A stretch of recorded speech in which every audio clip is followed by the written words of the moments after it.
going out and just living your life and finding that awareness in it, or that calmness, that center.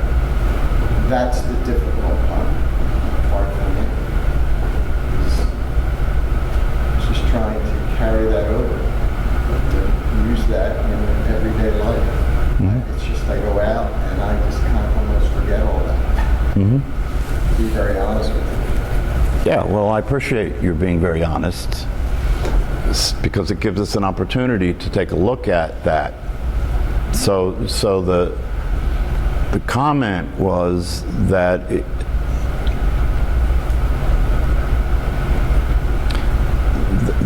if a person experiences meditation as something that they can be okay about and do and be comfortable with when they practice, and then when they are not practicing by doing the formal meditation, the difficulty is taking that meditative experience into life, having the ability to be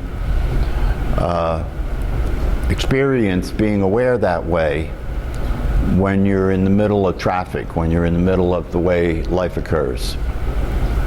So one way to talk about that is to talk about, okay, well, so what happens when you step out of the meditative experience, when you come back from doing a sitting meditation practice, a formal meditation practice? What happens? What changes that takes you from that to another way of experiencing yourself and what's going on around you, in which it seems difficult to experience that peace, that clarity, or that experience of meditation that is comfortable and relaxed and at ease.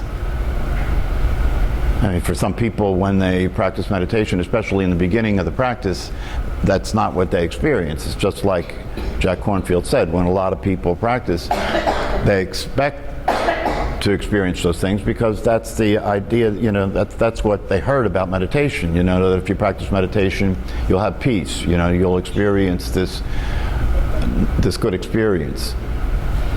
But for many people, especially beginning practitioners, and maybe that's one of the things that causes them difficulty, is that's not what happens. They sit still and they're being silent, but they don't experience peace. They experience agitation. They experience being uncomfortable. They experience restlessness.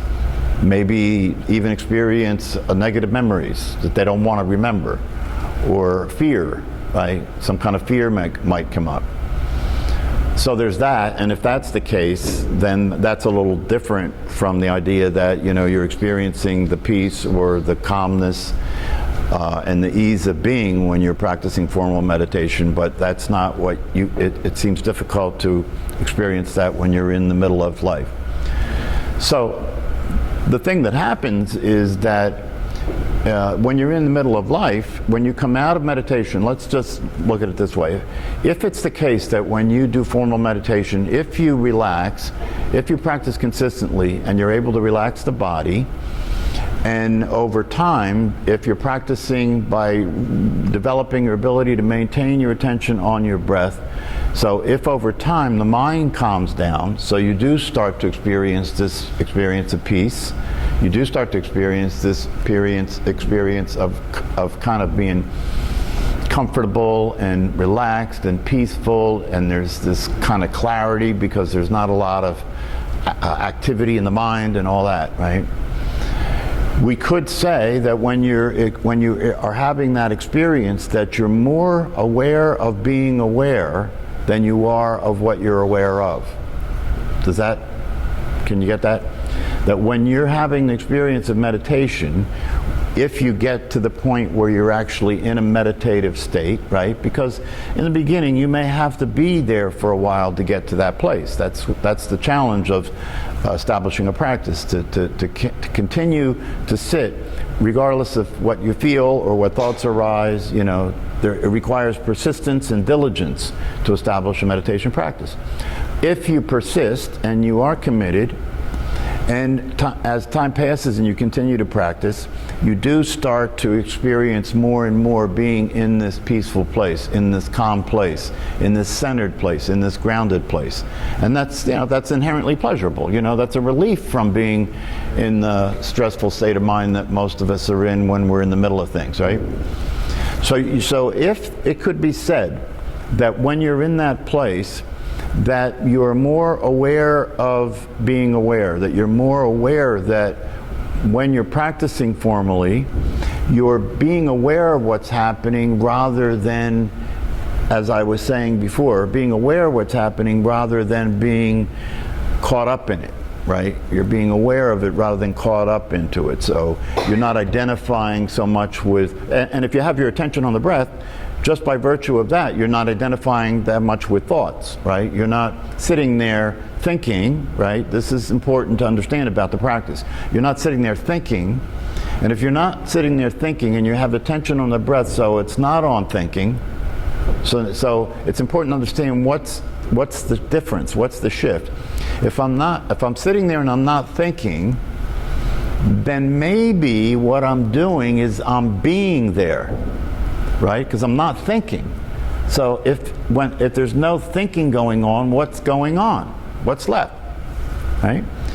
In the Invitation to Freedom, that's one of the things, in the guided meditation that we've used here, the Invitation to Freedom, I highly recommend that, because what that meditation does is it walks you away from the idea that you're thinking and what you're thinking about, which is thinking about yourself, you know, whatever it is. It kind of walks you away from that, gets you to kind of shift away from that until what's there without thinking, right? And this is not something that we necessarily, analyze when you're doing the meditation, but it's important to kind of realize what it is when you're meditating, that if you're moving away from thought because you're not thinking, you're paying attention to the breath, you could say that instead of thinking, you're just being. Right? Instead of thinking, you're just being there now, right? And you're being there, and you're experiencing being there with what's happening rather than thinking about what's happening, right? When you think about what's happening, it automatically brings you into a mental state, right? A state of mind, And the nature of the mind is that it has preferences. It constantly judges and evaluates everything that's going on, and it's constantly making judgments about, is this good, is this bad, do I like it, do I not like it, do I want it, do I not want it, like that, right? And so when you're in a state of mind, which is the state that we're in when we're engaged with life, right? You go back into thinking. You go back into thinking about it, and when you're into thinking about it, it takes you into a state of mind. Part of that state of mind that you're in is the state of mind in which you identify with the thoughts, the state of mind in which you come back into, rather than just being with what's going on, you're relating to what's going on as there's me and there's what's going on. And what's going on is happening to me, and if I don't like it, or I don't want it, or it doesn't feel good, then I have reactions about it, then my body tightens up, then I have feelings about it of either fear or anger or intolerance, right? And so then all of the mental state comes into play, where now the way I'm being with what's going on is I have to react to it. I have to, because in the state of mind, the way the mind works, it's about control, right? It's about control, because in the state of mind, automatically what begins to happen is this whole business of judgment and evaluation and desire and attachment, you know, things that I'm attached to, things that I'm trying to avoid, right?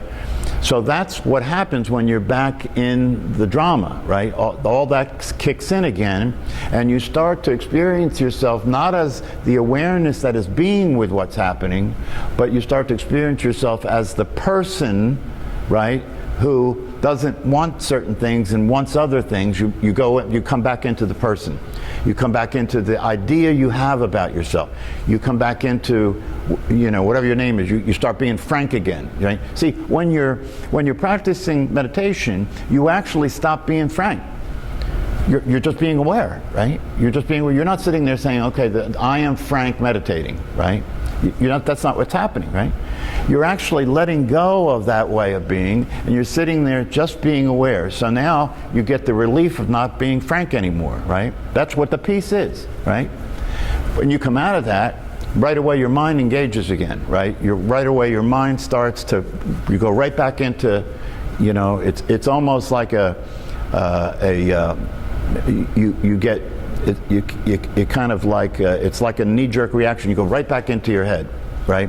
And you start thinking about things, and then when you start thinking about things, the way the mind works goes back into effect. And so you start having feelings of stress. You start having concerns. You start trying to figure things out. And then the thing is this, that when you go back into that, if you're not aware of what's happened, right, then the way it occurs to you is the way that you expressed it. I don't know what's happening. When I'm meditating, I think things seem to be calmer. I seem to be able to experience some peace. And then when I come out of it, I lose that, right? So by practicing over time, it becomes less and less the case that you lose that, because you become more and more familiar with what it feels like to simply be there and be present and be aware without being your identity. Instead of being frank, you can just be there and be aware, and you start to be able to know the difference, and you start to be able to just intentionally let go of the way your mind works and just allow yourself to be there. And when you allow yourself to be there that way, then you're seeing the mind continues to go, right? But you're not see, here's the difference. The mind continues to go, but you're not related to the thoughts in the mind like I'm thinking. That's the difference. The mind continues to go, but you're not relating to the thoughts that arise in the mind as me thinking. And that difference is all the difference, right? Because now you can just be aware of the thoughts that are occurring in the mind, and because it's not you thinking, the thoughts aren't affecting you anymore, right? If I think that I'm in danger, or if I think that you don't like me, or if I think that I'm too fat, or if I think that it's not a nice day, right? See, if I think those things, my thinking those things has what I'm thinking affect me. Because when you're in the mind and when you're thinking thoughts, part of the way that works is you go back. One way of talking about this is you go back to sleep. You go back to sleep. You forget that rather than being the person who's thinking all the time, that you can simply be aware. You go back to sleep, and going back to sleep is you go back into thinking you're the thinker again, and then you are back in the world of that person thinking again, right? And then you get all that goes along with that in terms of the stress of it, the discomfort of it, the confusion that's there, and all the rest of it that you then feel like you want to get away from, right? So that's one thing. If you practice meditation consistently, it starts to naturally extend itself over into the way you're experiencing things when you're not practicing formal meditation. 1 minute. And then the other thing is, as you go through the process of practicing meditation, if you're studying what you're doing, and if you become learned, if you learn about the mind, and if you learn about the self, and if you learn about the difference between your true self and the identity that you've taken on in your life as a person, that information gives you access to another way of working. So this way of working, instead of just depending on the meditation to have its effect over time, right? you can then realize that, wait a minute, this awareness that I experience when I'm meditating is always there, right? It's always there. Now, if I know it's always there, and I know that its nature, it's naturally calm, it's naturally at rest, it's naturally peaceful, it never moves, it's never affected by anything that appears in awareness.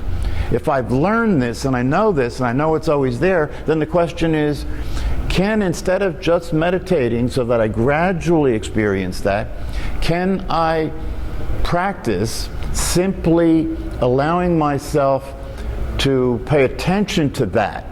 That's always there.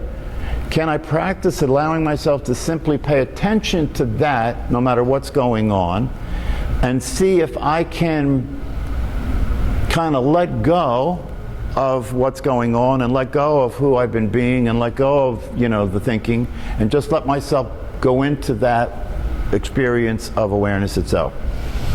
This is another method, right? So you have now, if you have two methods, one that you're practicing with meditation, and that practice, see, when you're practicing meditation, you are practicing being awareness instead of being a body or being a person like that, right? You are practicing being awareness, because if your attention is away from thought, what's left? If it's away from thought, what's left? You're simply being aware. That's what you're doing, right? And so it's very important to understand this about meditation, so that when you're experiencing this being aware state, right, that you can be familiar with it. You can remember, how does this feel? Right? How does it feel to be here? And if this is here all the time, is it possible for me to intentionally direct my attention to this experience of awareness? And can I practice doing that consistently along with the meditation? And then you have a much more powerful approach that will allow you to start to experience things differently in life. I mean, and that's the whole ball game of this, right? I mean, when you talk about practicing meditation, as you do that, the more you do that and the more effectively you do that, the quicker the mind and the brain will change. But and this is the beauty of the second method that I talked about, even before the mind and the brain changes, you can step out of it. You can just step out of it. It doesn't have to change. You can just, because awareness is always in the background. You see, awareness is always in the background, and its nature stays the same all the time. It never moves, it never changes, it's always at rest, it's always peaceful. So if you can step out of the state of mind, the mental state, and step into that state, if you can practice doing that, then that can actually accelerate the process faster than meditation can. Because that's what you're doing when you meditate anyway, right? But you see, the difference is, and this is why I talk a lot about what we do when we're meditating, the difference is, if you see what you're doing when you meditate in terms of moving out of a state of mind into a state of being, if you can see that you're doing that, then you can also see that you can practice doing that when you're not meditating. If you can see that you're doing that. So what was your question? I was just thinking, like Frank said, the same thing about applying it to life, and I can catch myself, reacting to things and going back into the personality, and then I'll say, well, you're just making up a whole story. This is really what happened. It's not all this drama you're creating around it. And then, kind of get myself centered, but I just keep going back to it. So I guess you're saying if you continue to at least be aware that you're doing that, and it's a start, and then that's something that will become more second nature. First nature. It's actually first nature. That was there first, right? So, but what you're saying is important, and it's useful, right? If you examine it, right? If you examine it, right? Because what Christine just said is that, I see myself, I see myself identifying with my thinking, right? And I get caught up in that, and I get caught up in the feelings and everything, right? And then I tell myself, right? What do you tell yourself? Yeah, I'll say, this is just a story you're making up. Right. It's not really happening. It's just your mind going off on a tangent. Right, and then I tell myself, this is just a story I'm making up, I'm just getting caught up in my mind and my feelings and everything, right? Now watch. This is very, very important. That statement that you made is the same self as the mind. It's the identity talking. The mind is insidious. It'll try and convince you that you're not caught up in it when you're still caught up in it. You see, here's the difference. If you just look at this, right? And the only way you can get the value out of what I'm saying is if you get that it doesn't mean that there's anything wrong, it doesn't mean that you failed anything, just notice what's actually happening, right? So when you say, oh, I got caught up and thought I was identifying myself as a personality again, I let that happen, right? Awareness does not say things like that. Awareness is just aware of what's happening. So if you're commenting, if you're commenting on what's happening, that's the mind talking to itself. Right? Did you ever notice in your mind that the mind can take both sides of a conversation? It can say this and then it can answer it, and then it can say that and it can answer it. That's exactly the same thing, right? But you see, if you think that you weren't being identified with thinking in your mind when you say, oh, I just got caught up in personality, right? Then you're staying stuck, right? Because you thought you were out of it, but you weren't out of it, right? The only way to know you're out of it is when nothing is said.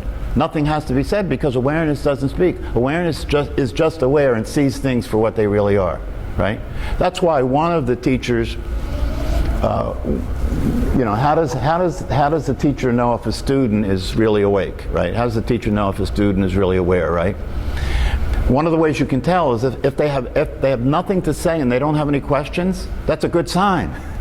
Because awareness doesn't have anything to say. It doesn't have any questions. So that's a good sign that maybe they're experiencing themselves as the awareness, you see? So that's a good question. Do you understand what I'm saying? Yeah, but now I just see I'm going in circles. So be the awareness of that. See, what sees that you're going in circles? It's the awareness does. So that's all you got to do. Well, I'm just thinking, like, oh, well, I'm aware of this where I never would have been. I would have just let myself keep going in the drama. So I thought I was making progress. Well, you are making progress. You are making progress. If the progress you're making is by doing what you're doing, which is to share what your experience is, so we can look at it and you could see, how to get past that, right? So you are making progress. That is progress, right? It's the mind that will say you're not making progress because the mind doesn't want to do this. You have to understand, the way the mind is programmed is that if you succeed at meditation, it's out of business. It doesn't want to be out of business because the way it's programmed is that the way it does business is it does business as you. So if it's out of business, then you don't exist. And the mind is programmed to keep that from happening, right? See, prior to your learning about awareness and meditation, you believe your mind has a program that says who you think you are is who you are, right? And so the idea that it's got a program to survive that, to keep that in existence, is actually a good thing, right? That's keeping you alive, right? And if you're identified with your body, it's keeping your body alive. It's going to make you behave in ways to stay alive, right? But now you discover that that's not who I really am, right? And you don't want to keep being that because you realize it's not real and you realize it's only going to cause problems, right? But now you got a mind that's got a program that's going to want that to survive. That's why the mind will feed you whatever it can to feed you, to pull you back into identifying with your thinking, right? Because if you get away from that totally, then according to the mind's program, you're dead. That's why they say in a lot of the teachings, die before you die. Let that personality die. And if you let the personality die, you'll notice that you're still here, except that now you're free. Right? But on the way to that experience, you have to go through fear and distraction and confusion because the mind's trying to keep you as that way of being. Yes? What confuses me is that we are always referencing the negative problems, confusion, you talk about insanity, but what about the joy? I mean, when you're awareness, it just sounds like it's not able to appreciate the joy. What's not able to appreciate the joy? Awareness. Awareness is joy. Well, awareness is also calmness, stillness, but not joy, that I understand it to Why do you say it's not joy? be. Because it's almost this peace that is so quiet that it's not, frivolous or fun or, feeling on top of the world. Well, what I suggest to you is that if you get, the more you experience the experience of what it's like to simply be aware, that I think you'll discover that it is all that. That it is calm, it is peace, but it's also joy. It's also love. It's also total acceptance of everything as it is. It's also happy. It's happy. Its happiness is a function of its existence itself. It is not its happiness is not conditional. Right? The happiness of awareness is the happiness of existence itself. And because it accepts everything as it is, right? Now just consider this. Because it accepts everything as it is, there is nothing that can occur in awareness that will disrupt it or upset it, including sickness, death, Now, the emphasis on the negative, the purpose of the emphasis on the negative is to stimulate the desire to get away from that state of mind, to get away from that way of suffering. Because in the experience of awareness, none of that is happening, right? But it's important, in the beginning of practicing meditation, it's important in order to be able to get through the process. It's important to be able to allow yourself to see the condition that exists, right, that you can get free from. And to see that that creates motivation, because you don't want that. You don't want to suffer. And if you understand that it's possible not to suffer, and that suffering is something that will just perpetually go on unless you get out of the state of mind that's causing that. So that's why it's important to talk about the sanity, right? So you can see. Because one of the problems is that people who are asleep, people who aren't awake to the truth, people that don't see things the way they actually are, right? They're in the middle of the insanity, and they're relating to it like it's not a problem. They're relating to it like it's not a problem. So you have to get to a place where you can see that it is a problem. Suffering is a problem. And many of us human beings are in denial about that. They deny that there's anything wrong. There's a lot of people that deny that there's anything wrong. But if they were to really look and be honest about it and talk about what it's like in those moments of desperation before they go to sleep at night, they'd have to admit that there's a lot wrong. There's a lot wrong. Yeah. Since I've started meditation, and I've been coming for over a year now, I used to be I'd get angry a lot. When you're in a traffic situation, people consider dangerous things. I have a relationship with my son, and I find now I can say, take a deep breath and just let it go. And that kind of peaceful sensation kind of comes over, and I tend to let it go. And I think that has been very helpful overall. Of course it's helpful, right? Because there is an alternative. You don't have to stay crazy. You don't have to keep allowing the mind to cause how you are. That's the thing. You don't have to keep allowing the mind to cause how you are. You can see that it's possible for you to be a way that's not caused by the mind. The way that you're being is you're using your natural intelligence to simply recognize that it's possible for me to be here and not react. It's possible for me to be here and not get caught up in my disturbed thoughts, and just see what's going on. That may happen, but it's not. It's kind of like you're disengaged from it, right?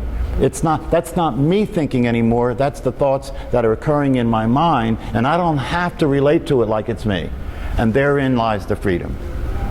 And that's what we're practicing when you practice meditation. And that's your natural state. The more that that's the case, the more you realize that's really who you are. right? Before the conditioning and the learning and the reactions and all that stuff, the negative patterns, that's really who you are outside of all that. So every time you do that, you're moving closer to the experience of your true self. Yeah. Okay. So continue to do what you're doing, you know what I mean? Don't let the mind stop you from your practice. Namaste. Namaste.